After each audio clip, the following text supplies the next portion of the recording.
Collective Cast number 10. What happened? You're tuned to the Collective Cast. Agents of the Collective strive to fight, adapt, and grow. Whether facing the evils of the world or those within ourselves, we support one another and leave nobody behind. And now, here's your host of the Collective Cast, the Cryptic Chameleon. Hello, everybody. My name is Chris, also known as the Cryptic Chameleon. It's great to have you here as part of the Collective Cast as we continue to fight, adapt, and grow in life, gaming, etc. And I appreciate you all being here. It's, for those that are still listening anyway, it's good that you're here, and I appreciate it. So, this is a long time coming. This episode is a long time coming. And first of all, I haven't been creating any new episodes. And you might say, well, gee, why haven't you been creating any new episodes? Well, there's a lot of reasons I have not been creating new episodes because, this is not excuses. These are legit. So first and most importantly, I'm going to say there's some internal conflict here. And so I question, what are my motivations behind doing the podcast? Originally, the motivation was to tell my story as I go through and have been going through some massive amounts of change in my life. And it got to the point where me talking about me, it just got exhausting. And I always kind of, just had difficulty with that. And the other thing is like, well, what else? What other reason am I doing this podcast? Well, part of it, to be honest, is this internal feeling of, well, maybe I'll get it right this time. Maybe if I do this podcast right, I will be able to, make money off of it or get popular or whatever. Maybe, people will see it and want to be part of it and think that I'm cool or whatever. And that's also not the case. It's, I don't have the energy nor the stamina to put into marketing. I don't have the energy nor stamina to try to make connections with people like I should and things like that. And so I still have a lot of selfish tendencies. And that's not a bad thing per se, but it is to say that, it does create conflict. So there were a couple of times where I sat down and I'm like, I'm going to produce a podcast episode this week. And I couldn't do it. I felt like this internal cringe feeling. That feeling where it's like there's something you have to do and you really don't want to do it. That's the feeling I got for the podcast. And being that the podcast was not an essential part of my life, it's not something that I'm going to live or die on. Well, of course, I'm not going to come back and do a podcast because, I don't have to. There's nothing saying that I have to, but I've still been paying for the podcast hosting because I kind of said to myself, oh, I'll come back and I'll redo it or whatever. So there's a lot of internal conflict there. Am I really wanting to produce this for the sake of producing it, or am I just doing it because part of me wants to be rich and famous and be discovered as a podcaster? Is it because I'm looking for attention, not necessarily because I'm looking to do good? And I don't have the answer for that, to be honest. I think some of it is the attention seeking. I think some of it is that, I want the attention on me and I'm an attention hound, which at times I am. I'm going to admit that. But I think part of it is also that I did want to be able to connect with people. And I was hoping, especially by changing the kind of mission of the show, to be about talking about difficult times in life with other people, specifically with people in the gaming community, people on Twitch, people on game developers, people that just play games, content creators that are producing videos about gaming or with games, stuff like that, that it might give me the ability to connect with others on a real level, even if it's just one time. even if it's not establishing a true friendship, but to be able to connect with people, because doing a show by yourself, first of all, is boring. But second of all, you're not connecting with anybody. You're connecting with a computer, which is what I'm doing right now. I'm talking to a computer. And yeah, I'm talking to the probably 2 or 3 people that still have the RSS subscribed in their podcasting application. But let's be honest, it's very difficult to connect with people unless you have more than one person in a podcast. And so yeah, that's a little bit selfish, because I'm feeling like, oh well, I don't connect with myself through the podcast, and so maybe I can connect with others through the podcast. So there's a lot of internal conflict there, and it's a struggle where I'm actually fighting against myself as to whether or not I should do this. And that's why I didn't stop paying for the podcast hosting subscription, because I'm like, well, what if I come back to it? And I don't want the old episodes to be lost and that type of stuff. The other thing is that I feel so hypocritical doing the show, because a lot of the show was about me trying different things to improve myself. And what you might have found if you go back to the past episodes and listen is that I would start working through a book, or I would start thinking about taking a different direction or something of that nature. And then I would kind of get bored with it and stop. And that makes me feel so hypocritical, because it's like, oh, well, you're saying that you're doing all this work and then you kind of stop and you give up. And I do feel guilty about that. It's like, oh, I feel ashamed that I was really all in on this particular topic, and then I gave up on it. It's not a good feeling. And the thing is that maybe I shouldn't be going all in with any one particular methodology or topic. I've tried lots of things. I've tried Wim Hof method breathing. And for a while I was doing the cold showers as well. I may or may not want to get back into that. I don't know. But so I've tried Wim Hof method. I have the app. I actually paid for the app recently for a year so that I can, breathe along with the app and be able to do those exercises. But it's not like I'm doing that every day. In the past, I was going through the 7 Habits of Highly Effective People. I was going through a book called, I think it's like Dark Side of the Light Chasers or Dark Side of the Light Bringer or something like that. I've gone through several books that I thought were going to be hugely beneficial to me. And it got to the point where I reached a certain point in the book and it's like, maybe not as beneficial as I thought. And a lot of what I've found is that, it's the actions that one takes in their life that matters, and a book is not going to solve my problems. As much as I want it to, I want to be able to read a book and it's like, this book did it. It solved everything for me. And that's not life. Which brings me to my next point. Why haven't I been producing new episodes? Because it takes time and effort.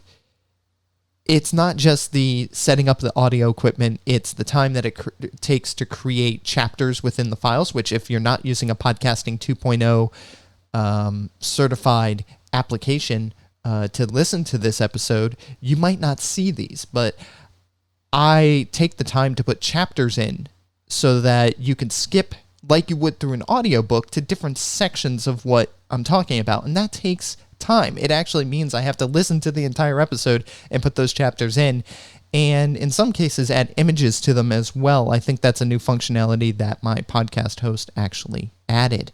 So now I can actually put images in, and all of that takes time and effort, and it sometimes doesn't feel worth it. There's also the video version of the podcast, which I use to actually create subtitles so that then I can put, the subtitle track into the podcast episode so that people who want to follow along with a visual, transcript while they're listening, or people that, are using a, some other way of using that transcript, at least have access to the transcript. Well, to do that, I have to produce a video. And that video, I put on YouTube, but it takes me time to produce that. So I have to go into my video production application and I then need to apply some effects so that you get some of the audio waveform things. And so it looks cool. I want it to look cool. And then I upload that to YouTube. I wait like 2 hours or 4 hours for it to generate the SRT file, which is the caption or the transcript file. And then I import that into the episode so that we have that data in there. So it's not just one thing. And not to mention the fact that, again, the advertising, quote unquote, of the podcast is something that I should put effort into, but it's just, I don't have the time or energy to do so. So a third reason why there hasn't been a new episode is it does take time and effort. It is a pain in the rear sometimes to take all of these steps. And do I need to take all these steps? Well, the answer is no. I could just produce the audio file. I could not go through the video process. I could not add the chapters. And I technically don't need to. But there is a Podcasting 2.0 standard that allows for this stuff and makes the episodes more interactive. So if I did have listeners, it would be nice for them to be able to take advantage of that functionality. So it's almost like a fear of missing out. In fact, like I have not gotten myself a Lightning Bitcoin node, but there's a way using the Podcasting 2.0 technology that I could set up what's known as a Lightning Bitcoin node to be able to get streaming payments to the podcast. And on top of that, I'd be able to also plug into things like Sphinx Chat and whatnot, where people can actually chat while they're listening to the episode in almost real time with each other. And it makes it more discoverable as well. Now, should I be doing things about discovery? Well, no, I shouldn't. It's not about discovery. It's about me actually getting up and doing the show. So it is about effort, and it's about some of the cool things out there that I would love to do, but cost money to do, and that aren't necessary for me to do the actual podcast. But I have a sense of it feeling like it's necessary because I want to be part of the newer kind of podcast movement, so to speak. I want to be part of this thing where I could take advantage of these new functionalities. I want to be on the bleeding edge, but I don't need to be on the bleeding edge. And that's the bigger problem there, is that I don't need to be on the bleeding edge, but I like being on the bleeding edge, All right. So again, why haven't there been new episodes? Well, 1, internal conflict about doing the show. 2, feeling hypocritical because I always feel like I'm not making improvements in my life, and yet I'm doing a podcast about making improvements in my life. And it's not that I'm not making progress in my life, and we'll talk about that in a moment, but just feeling hypocritical about talking about resources or talking about getting over difficult parts in our lives when I still have difficult parts in my life. And 3, the time and effort necessary to produce the show in the way that I want to produce it. Not the way I have to produce it, but the way I want to produce it. Next, what has been going on in my life? There's been a lot of change in my life, some for the better and some I'm still working through. All right. So as you may remember from previous episodes, I did go through a divorce. And the divorce was mutually beneficial for both my ex and myself. We both agreed it was the right thing to do. It was not easy. There's still some, stuff going on around that. And at the same time, we actually have a really good relationship. And in many cases, we actually have a better relationship than what we had when we were married. But that being said, the divorce happened several months ago, and I had still been living with my ex. I had been living in the basement, and the basement was finished, but it was not climate controlled. So during the winter, it was very cold in the basement, and during the summer, it got really muggy and warm and humid because that's what basements do. They get humid. And so it wasn't the most comfortable living environment, but I had put myself there. I have to acknowledge I messed up that marriage. It wasn't just me, but I own my part of that. And so, you make your bed and you have to lay in it. And that's what I had to do. So in mid-May, I finally moved out, and that's mid-May 2021 for those of you that are listening to this in the future. I moved out and I got my own place. And it took me a while to get everything set up, to make sure that, I had internet, to make sure that I at least furnished one of the rooms. So I'm actually very proud of my bedroom, which I, spent a good amount of money to furnish the way that I wanted it. And I actually like it. I like the way that I have everything furnished in here. So first of all, that's one big thing that's been going on. I got a gym membership. So I did get a gym membership, and I don't go. Initially I was going like regularly, and now it's been harder, especially like when the weather gets hot. You don't tend to want to go to the gym, even though the gym is air conditioned. It does not necessarily mean that if you're sweating like crazy just getting to the gym because, of the heat, you don't necessarily want to go and lift weights. And so that's been kind of an excuse I've been falling back on. I haven't been exercising as much as I should and putting in the time and effort that I should. I did go once this past week, and, it's just something that I have to pick up on, because as I've learned to do things on my own after moving, it's been, interesting to see how self-care works and how positive it can be. And also just the strain of, is the positivity trigger in my brain greater than the avoidance of pain trigger in my brain, Speaking of living on my own, so yeah, I have my own place. I have never lived on my own in my entire life up until mid-May. So I'm still learning things about like shopping, food preparation, all that stuff. And because of that, let's just say when I'm not exercising and when I'm not going for walks, and when I just decide, well, I feel like buying this thing, so I'm going to buy it because it looks cool and I want to eat it.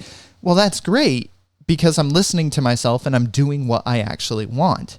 However, the problem is that if you're buying pretzels and taco chips and, frozen meals and things like that, which I'm not always buying. I just want to make that clear. Like, I also buy chicken and vegetables and, salad and stuff like that. But the point is, like, when I am snacking and I do bring that stuff in to the apartment, I am going to eat it. And that means that I've gained some weight around the middle. I'm not unhealthy, but, I can see I got a bit of a gut, and I'm not happy about that. So that's something where I'm not actually happy in that regard, Another set of resources and that I've come across, and again, I am not professing that any of these are something I'm living 100%, and these are all related to each other. So there's a book called No More Mr. Nice Guy.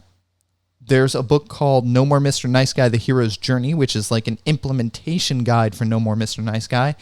And there's also a book called Dating Essentials for Men. Now, right now, I am not actually dating. I'm not on a dating website. I haven't started casually dating at this point in my life. In fact, it's still a little bit scary to me, that concept. It doesn't mean that I won't eventually do it. It just means that, like, I'm still struggling internally with that. But that being said, No More Mr. Nice Guy really was an awakening for me in some ways. I'm not going to say that the book changed my life or everything in the book changed my life. But what I am saying is that the book did a very good job of laying out a lot of the issues that I've had in my life in a very understandable way. And so if you're somebody who hates conflict, has always avoided conflict, has always deferred your needs to somebody else, but then been passive-aggressive about trying to get your own way, or you had certain key areas in your life where you were very, very aggressive about getting your needs met, but you usually used anger to do that versus actually just saying, hey, I need this need met, then it's a good starting place, as is the No More Mr. Nice Guy Hero's Journey. Dating Essentials for Men is written by the same person as No More Mr. Nice Guy. I think it's Dr. Robert Glover, something like that. I think it's Robert Glover. And I don't 100% agree with everything in Dating Essentials for Men, especially after I've asked some women about the content in the book. And so the content in the book, basically, it can come across as heavy-handed. I think there are truths in it, such as, as a general rule, and I'm trying not to be stereotypical here, but as a general rule, women do want to see confidence in people, and specifically in men.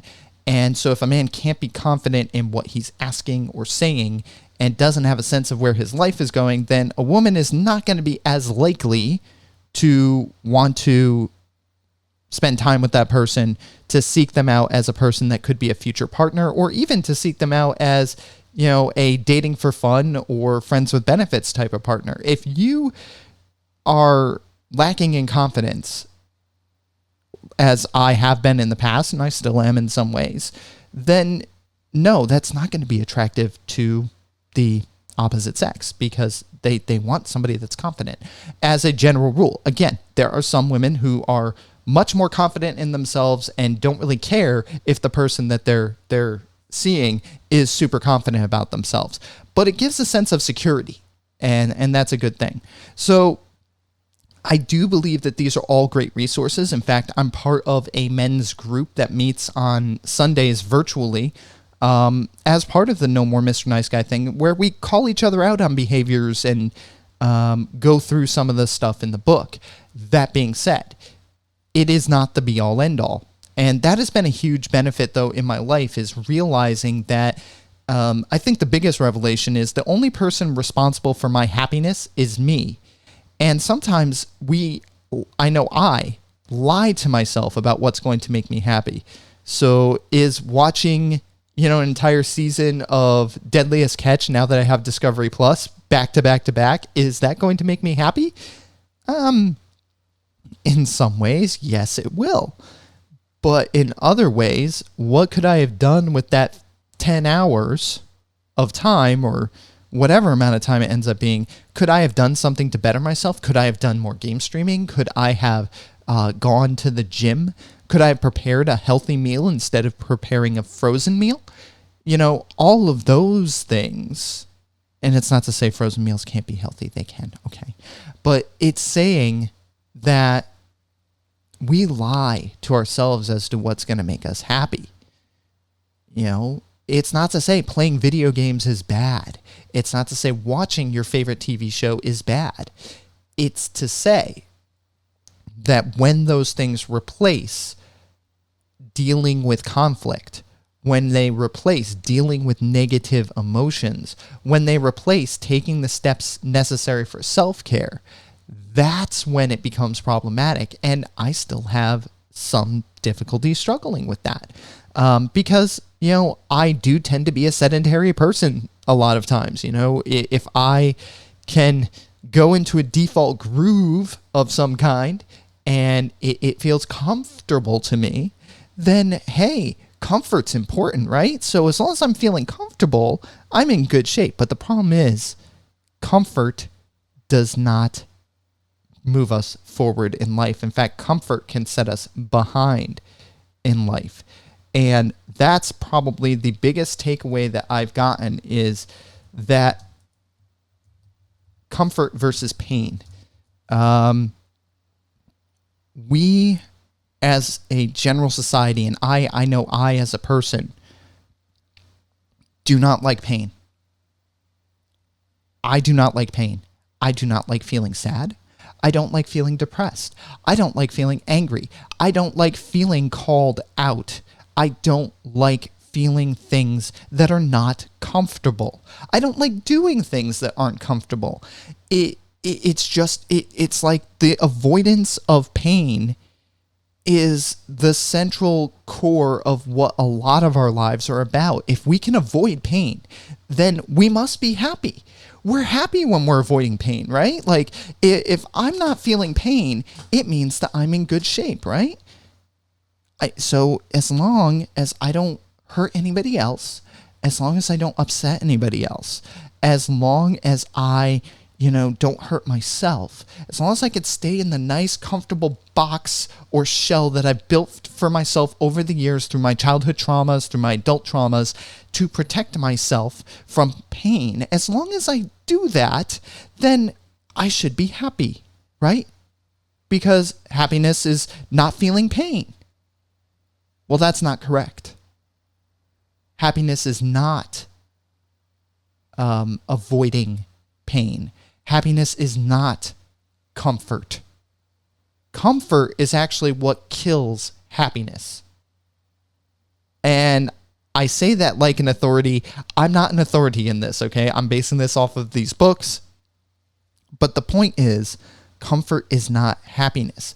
I can be comfortable. I can be very comfortable. I can be comfortable sitting in front of my computer screen 18 hours a day. And yeah, I'll get a little bit of a headache and I'll be thirsty and, I'll eventually gain a lot of weight. But I could be comfortable doing that. But it's not going to make me happy. It's going to self-medicate so that I'm avoiding dealing with the conflicts inside of myself, which would actually make me happy. What would make me happy is discovering who I really am, which means putting myself into situations that are uncomfortable, which means going places that I've never gone before, that I wouldn't have felt comfortable going to before. It means doing things that are uncomfortable, like going to the gym. It means reaching out and connecting to people in ways that I haven't in the past because I was too afraid of getting hurt or being judged. It means voicing my opinions on things and admitting things about myself to other people that I'd be afraid in the past that they would judge me for. And yeah, some people may actually judge me. And when they judge me, it's gonna hurt. And then I'm gonna decide, well, maybe those aren't the right people. Or maybe they have a legitimate reason for calling me out. And then I have to take that feedback back, deal with the pain, and grow. The only way that growth is experienced is through pain, not through comfort. And the pain that we all try to avoid, the pain of loneliness, the pain of boredom, the pain of not getting my way, is killing us because we avoid all of that instead of stepping up and dealing with it. That's why, outrage is so fun. I could go on Twitter and yell at people if I want to. I don't. But, I can call people out for having views that are different than mine and tell them that they're dumb and hypocritical and jerks and all sorts of other things. And I feel good because that means that I don't have to deal with my own hypocritical things. I don't have to deal with my own negative personality traits because I can call out somebody else that clearly has worse personality traits than I do. That's what we do. We pick a team, we pick a box, we declare that box to be our comfort and safety area, and then we call out anybody else that isn't in that box. But that's then us being judgmental of somebody else. And so we're using our judgments of other people to make ourselves feel good. It's great. And that's why, that I have issues with religion and I have issues with tying into any particular belief system or political system because I don't want somebody else telling me what I actually believe. I want to figure out what I believe for myself. And then I want to be open to having my mind changed on that belief. So that's a really big thing that I've been going through as well. Okay, so to sum up what's been going on in my life, I moved. I have a gym membership, so I'm trying to take better care of myself, not that effectively. I've been working on learning how to do food preparation and not being too successful at that. And I've gone through some resources tied to No More Mr. Nice Guy, including a group. And I've learned a lot about comfort versus pain. Doesn't mean I'm good at dealing with that yet. I've gotten better. And I have gotten more confident because of that. So what are the plans for the podcast going forward? I don't know, to be honest, because I really don't feel like me talking into a void is doing anything positive. It doesn't benefit me to hear my own voice. And I don't want to keep doing the podcast if it's not going to go anywhere and if I'm not going to be able to connect with other people.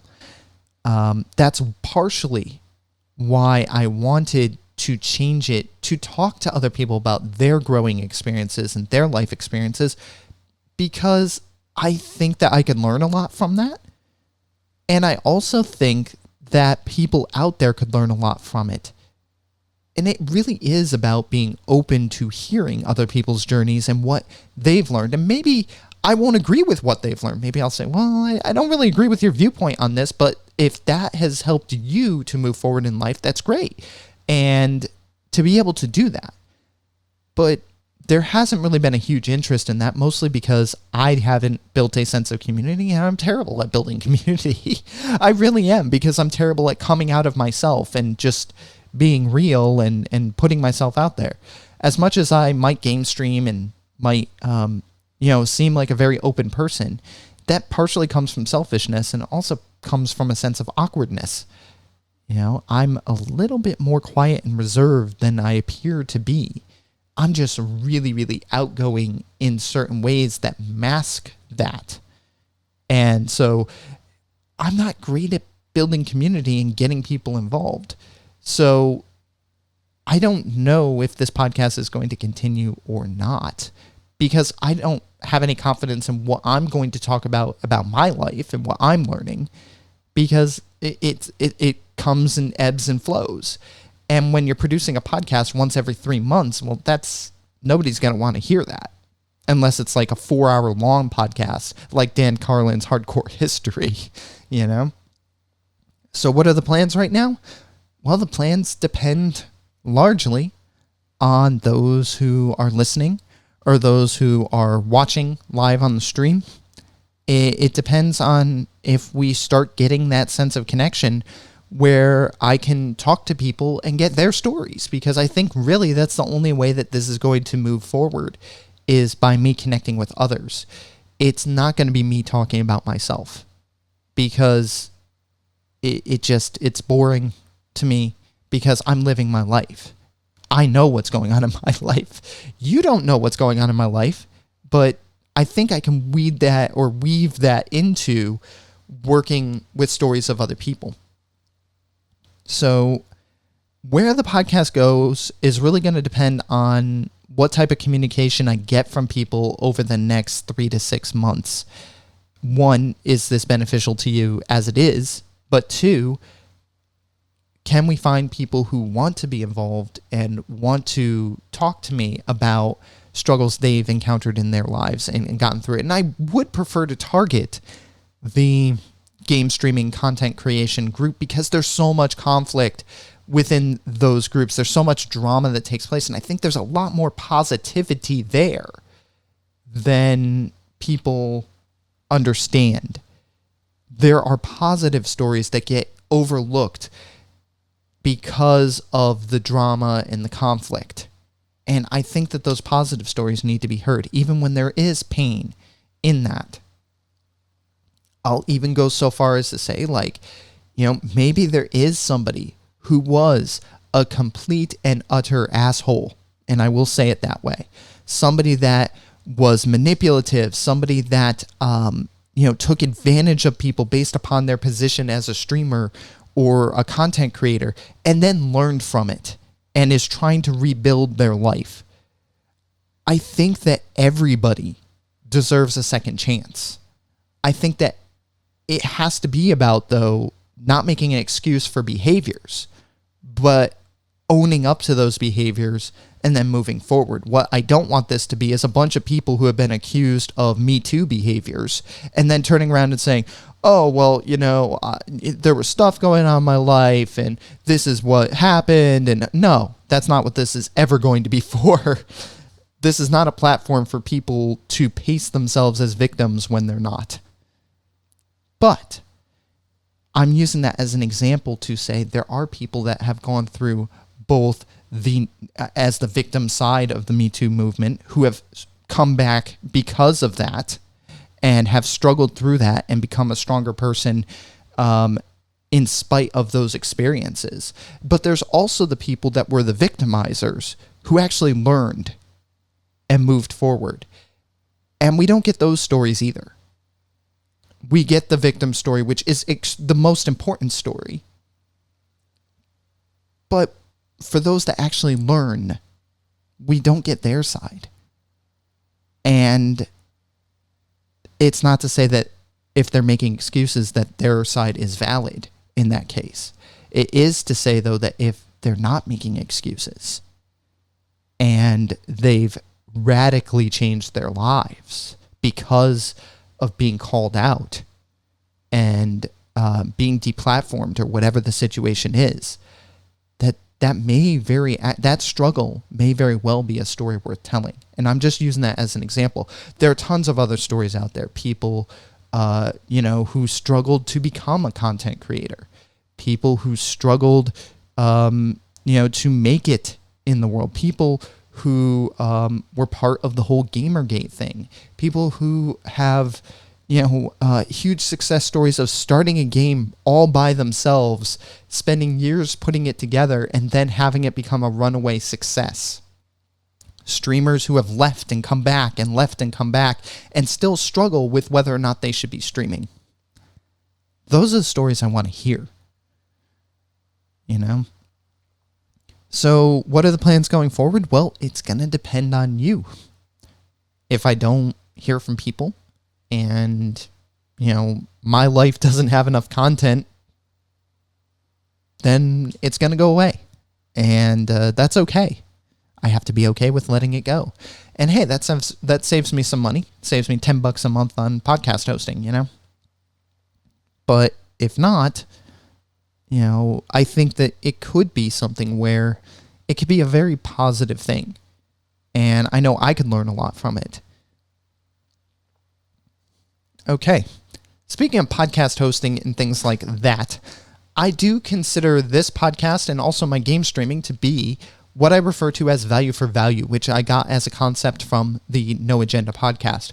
Value for value means if you get value out of what I'm doing, regardless of what it is, that you show some level of value in return. That could be spreading the word. It could be leaving feedback, which, by the way, is collectivecastfeedback@gmail.com.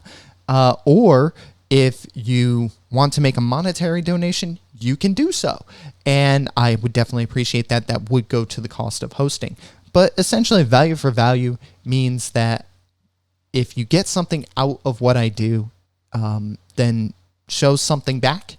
And it doesn't matter how big or how small, whatever it, demonstrates to you how valuable whatever I'm doing is to you.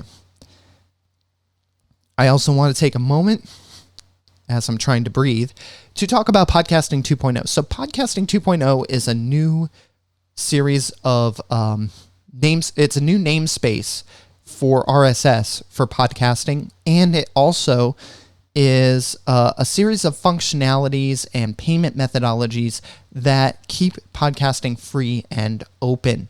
So, for example, the chapters I was talking about, chapters have been around for a long time, but they had to be baked purely into the MP3 file. Well, now, with Podcasting 2.0, it's actually encoded in a separate text file so that the text file itself controls the chapters and the references for the chapters and things like that. There are a lot of great features around payments. There's a lot of great features around audio snippets and chapters and all sorts of things built into this new series of specs. There's also an entire new database that can be replicated across people's platforms because it's completely open. So the podcasting space stays an open space where it can't have people being deplatformed, and people can, have a voice and make money off of it through Bitcoin rather than just through standard payment systems that can be deplatformed. So if you're at all interested in Podcasting 2.0, head to newpodcastapps.com or podcastindex.org. I promise it is something that's well worth looking into, especially if you are a content creator and want to create a podcast and be in the new kind of latest and greatest technological advances when it comes to podcasting. All right. So with that, I think we're going to wrap things up for this episode of the Collective Cast. Again, if you like what you're hearing, by all means, please leave me some feedback. It's collectivecastfeedback@gmail.com. I also want to hear from you if you have a story to tell. If you do have a story to tell, I want to hear that story. And again, place to tell that is collectivecastfeedback@gmail.com, and I will be happy to set up an interview time frame. Until next time, I'm the Cryptic Chameleon, also known as Chris. Take care.